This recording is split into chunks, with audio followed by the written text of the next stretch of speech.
Welcome to 52 Weeks of Hope. This is where you get to hear how to feel happy, balanced, and worthwhile, how to make that lonely ache vanish and feel empowered, confident, and secure. I'm Lauren Abrams, and I get to help you feel that magic again since going through my own dark night of the soul by chatting with incredible leaders, healers, and change agents who give us their messages of hope after overcoming challenges of their own. And today we're talking to female sexual health medicine specialist, Dr. Jennifer Berman. Do you feel sluggish? Are you unsure which way to turn? Are you an empty nester? Dr. Jennifer Berman, former co-host of The Doctors and with a thriving Beverly Hills practice, understands exactly where you're at. She went from a successful life to total despair and has built her life way back up over the last decade plus and is here to give you tools and tips for dealing with pre-menopause, post-menopause, sluggishness, and we even get to discuss spiritual practices and solutions for the empty nesters. Welcome to 52 Weeks of Hope, Jennifer Berman. Hey, so glad to be here. Very nice intro, Lauren. That was great.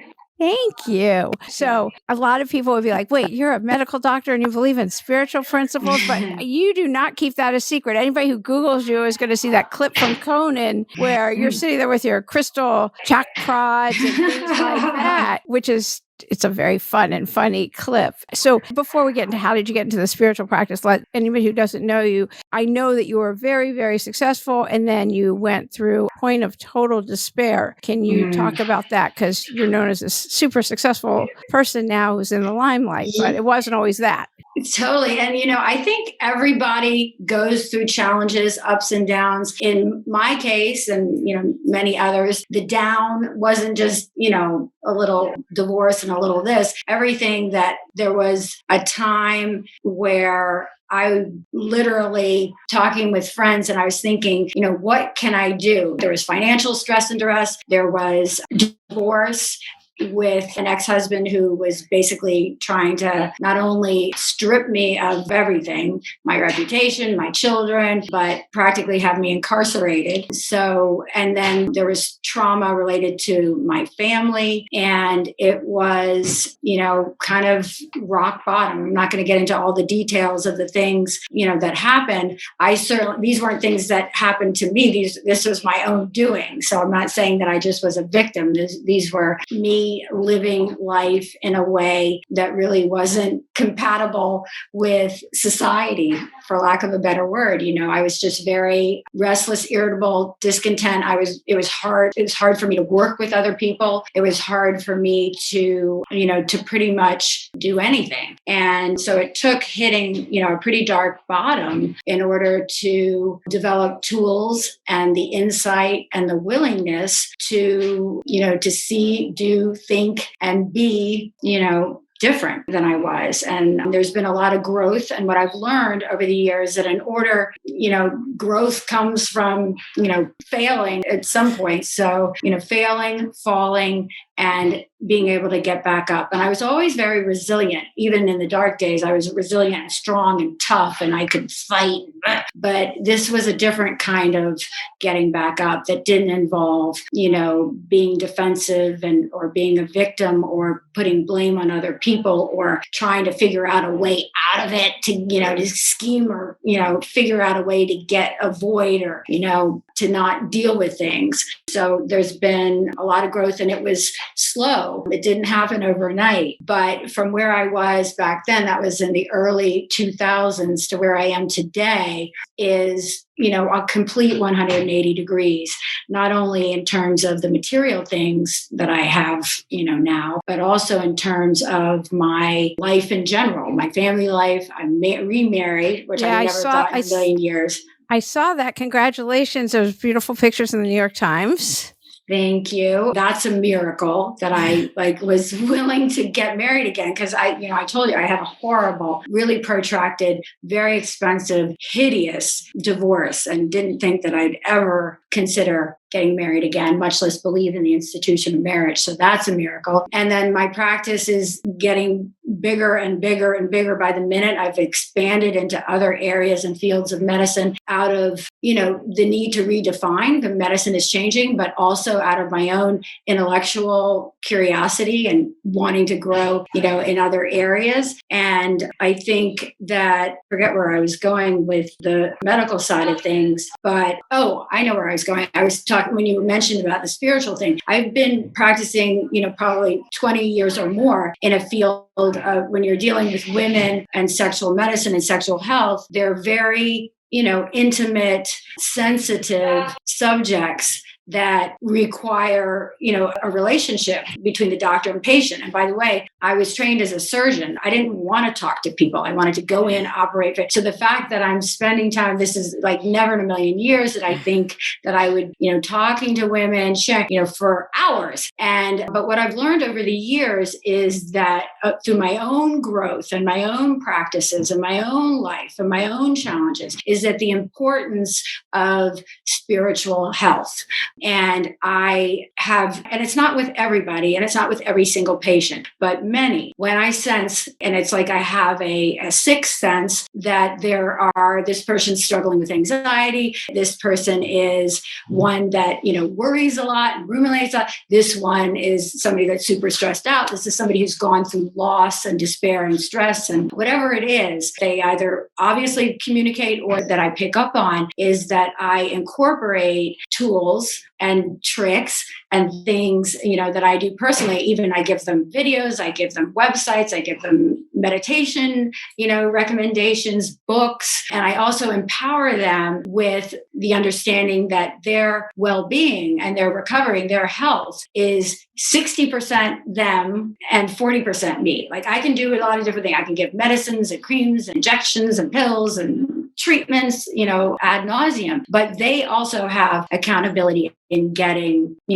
get in their wellness journey. And once patients realize that and they have trust in me and they recognize there is onus on them to start thinking, being, believing, getting a particle of hope that maybe this is going to get better. Maybe there's light at the end of the tunnel. Maybe I can get my libido back and maybe I won't be in pain anymore. Even just the potential of maybe is huge and makes a difference. Okay. Hope. So there's so much in that. So what are your practices? What are tools somebody listening could do? How do they get their libido back?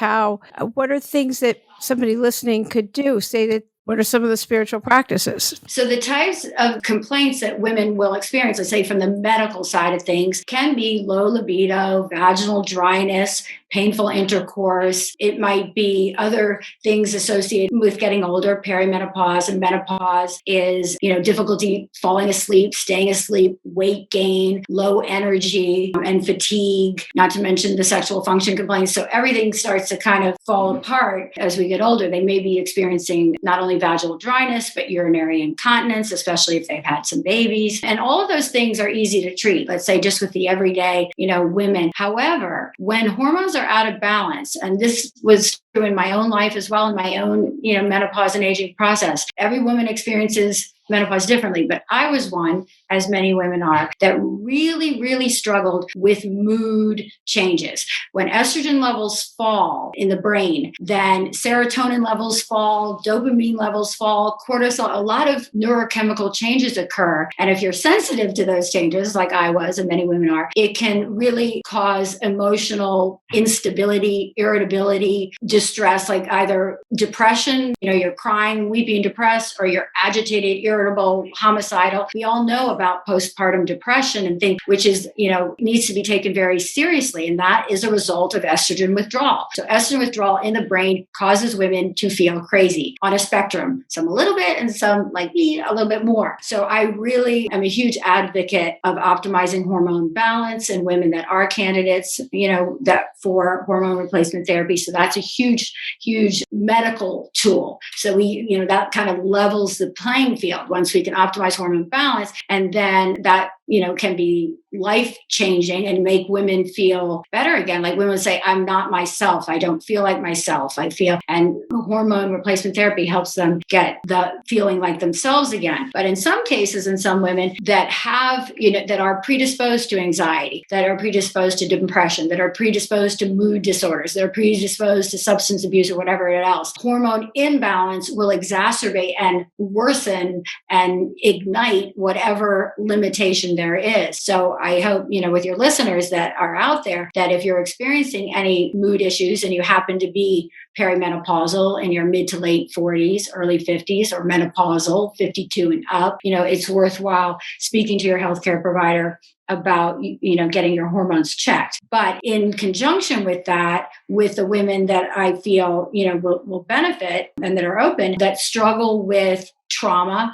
or anxiety or depression, or those worriers, what if this happened? What if that, they're so worried about the future that hasn't happened yet, thinking about, when I did that, and then I had a rash, and then my sister, the past is, I'm able to bring my experience, strength, and hope into, the doctor-patient relationship and talk about staying in the present, right here, right now, everything's okay. I also, one of my favorite books that I recommend to patients is called The Untethered Soul. And I'm totally spacing. Sabrina, will you look up the writer of The Untethered Soul? He also wrote The Untethered Soul at Work, which I've read all of his books. Michael Allen Singer. It's Michael Singer. Michael Singer. Yeah. Michael Singer. So The Untethered Soul at Work, because it helps you that every day being at work is a spiritual practice, and showing up to work and being a good boss. And he also wrote The Surrender Experiment and Living from a Place of Surrender. Those were all great books for me in terms of, letting go and being able to be present, be vulnerable, and not absorb all of the things that are going on out there, that kind of stick to you like mud, like this and that. It just allows you to each moment, each and every moment, this moment and that moment and this moment, I'm just here and present and everything's okay. So those are my favorite books. I also have meditation recommendations that I use. It's alarming to me today that so many people, and I see mostly women, but are not meditating. That was a requirement for my, recovery. Meditation was a huge part. And I, am type A and constantly in my head, and I learned how to do it. And not that I'm religious and perfect about it at all, but it is something that I recognized and knew very early on was important. And it's alarming to me that so many women, they know about it, but haven't implemented it. A lot of people. So I have recommendations and tools for the beginner starting out, with guided meditations on YouTube all the way up. And I haven't even gotten all the way up. What I think is the gold standard is transcendental meditation, where you have a mantra and you're doing, on that level. I haven't taken those courses and I haven't gone to that level, but it can be, everyone should have a practice. So I also help my patients with that. Michael Singer also has meditations on Sounds True. So he does. Yeah. So you have no problem clearly with merging your spirituality and your medicine practice. So you are a recent empty nester. I am. And I am too. So how are you dealing with that? And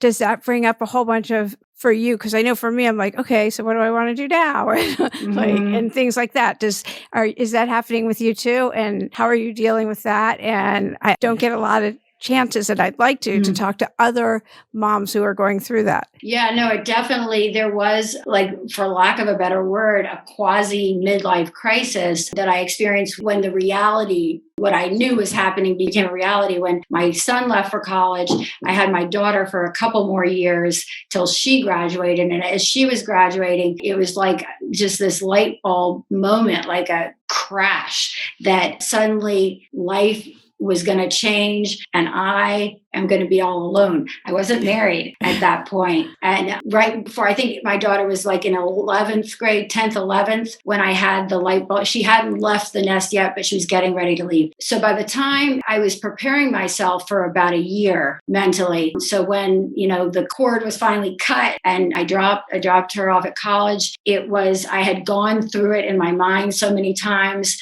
that I feel like I was prepared and equipped, to handle the feelings, because a lot of the grief I experienced or I was processing before she even left. But what happens is, suddenly there's a lot of grief and a lot of, what's my purpose now on the one hand. On the other hand, my relationship with my daughter, my son was easy, but my daughter, through her teenage years, there was a lot of conflict and, the challenges of dealing with that. But our relationship has improved since she's been gone, and her desire to be with me, speak to me, have me around, has changed, and her consideration of me, her perceiving me as a person, not just as you're my mother, I want this. I'm a human being to her now. The empty nest has improved our relationship. And in terms of professionally, it's given me a lot more time to, go back into work. And I've expanded my practice I now offer all of these medical aesthetic treatments. I'm learning about, I have company here today in the other room. I'm learning about fat transfer and things that are interested in me, things that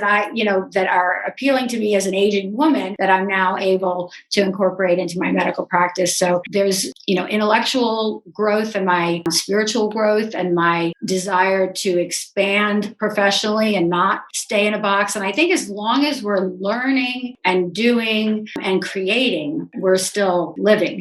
So I feel like, I got to keep doing it to stay productive, stay happy, stay alive, and, feel like I have a purpose. What's the hardest challenge you're proudest of overcoming, and how did you do it? Honestly, the hardest challenge was wrapping my head around getting married, being willing. I felt like I was suffocating. Like, even though I was wearing the wedding ring, I knew we had set a date. It was still, I kept it as like, it's not really happening. I literally was able to live life like, yeah, I'm going to get married, but I don't have to think about it. And as the weeks got closer and we started having a plan, fortunately, my husband now, he intuitively started doing things that I was supposed to be doing, calling the place, organizing, talking to the flower. So he started to put the ball into motion so I could just kind of show up and in the beginning, I was like, yeah. So then I started, I like those flowers.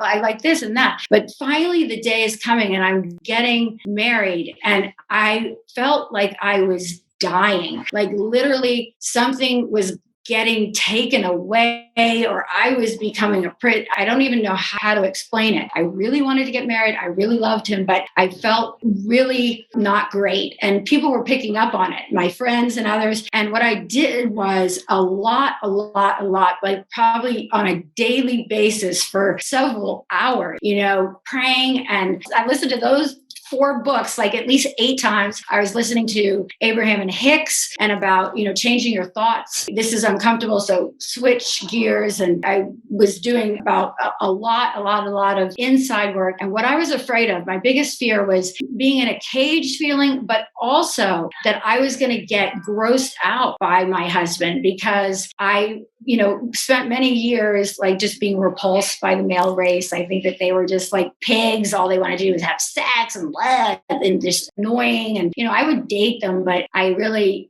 had a lot my guard up. And what It's I was so afraid funny of, coming from a female sexual medical doctor. medicine, right, that I was disgusted. But my fear was that we're going to get married and then this is what happened. And it happened many times, is that I'd be dating somebody and then just all of a sudden I'd be like, ew, like not attracted, or he's annoying, or I'd find some reason to get out. And I was really afraid about that happening. And I started, I'd start to look at signs like, look what he's doing. And this is how he's going to be. I felt myself doing that and trying to catch myself. But I don't know what happened, but I got married. The wedding was beautiful. I was there. I was present. Positive, no negative feelings. And then we went on our honeymoon to Bora Bora. So it was like whirlwind. And I woke up. I remember waking up in the morning and asking myself, where is is it there? What am I? And I felt like I had released a demon, like something really bad came out. And I don't know exactly when it exercised, like when or how, but whatever it was keeping me, got released. And I saw him exactly as I saw him when we first met. None of that feeling was there, and it's still not there. It's gone. I released whatever that was. And yeah, so that was a challenging process. And then that's how I did it, was through faith, hope, and just really digging into my part. And I couldn't think my way out of it. I had to seek from a higher source my way out of it. And I feel like I did it. Do you have a gratitude practice? No, that is something that I think is important. I do it when I start doing it. I only do it when I'm in a bind or things are, it is a tool. I use it as a tool, but it's not something that I practice on a daily basis. However, I recognize the importance of it. When I start doing it, if I'm in a bind or I start doing it and I list the things, I tend to start listing the same things over and over, my family, my health, and then it just becomes, then I feel like I'm doing a rote, I'm forcing myself to think of things as opposed to noticing the beautiful sky out there and how grateful I am to have this window looking at it, which you think out at LA, I can see the sun and the palm trees and how lucky I am, to have that view. The spontaneous gratitude as opposed to the forced list is what, but it is important. Do you have a message of hope you want to give? Message of hope is that we are more in control and more responsible than we think or know about our lives and the things that happen to us and the things that we want, that everything and anything is possible, that assuming that you can stay centered, stay right-sized, stay truthful, honest, and coming from a place of love as best you can. It's hard 24 hours a day, but that the doors are open and everything and anything that we want to achieve is possible. So that, I think that coming from where I stand, where I was and where I am now in so many different ways, like with my practice, like even right now, like I'm getting out of my comfort zone, getting these different machines, they're expensive. And that little voice says, what are you doing, you stupid girl? Like, how you can't pay for that? You're going to be bankrupt again. And then you idiot, I have that bad girl, that voice in my head. And I learned it shut that off. I don't listen to that voice. And I try to be responsible. I'm not being reckless. But when I've gone out of my comfort zone, yes, maybe this is going to be a risk, but then I do it, that everything falls into place and everything comes. And then you meet the people who take you to the next level. And this machine leads to that machine, leads to this opportunity, leads to that. When it becomes easy and effortless and you're not grinding and pushing and manipulating, controlling and which is how I lived my life before, it becomes fun and work becomes fun and life becomes fun. So that is, the hope that I can instill. And I think that's a beautiful message of hope. Is there anything that you wish I had asked that you want to impart? Any final message? No, I don't think so. I think you covered pretty much everything, motherhood and professional life and spiritual growth and overcoming obstacles, falling down, failing miserably, and then getting back up again. Okay. Thank you so much for being a guest today on 52 Weeks of Hope. Thanks, Lauren. I hope you enjoyed this week's episode and take with you Jennifer's messages of action, love, and purpose. Such great messages to take into your week ahead. Be sure to tune in next week for another amazing episode on imposter syndrome and how to overcome it. It's a really fun, enlightening episode and definitely a confidence builder. Be sure to join us in the Facebook group at 52 Weeks of Hope, where Dr. Jennifer Berman will be joining as a guest, and also Cheryl Shirillo will be a guest within the next week as well. But you need to be a member to meet up with us over there. If you're enjoying the podcast, be sure to share the love and tell 2 of your friends. I'm Lauren Abrams. Thanks for listening.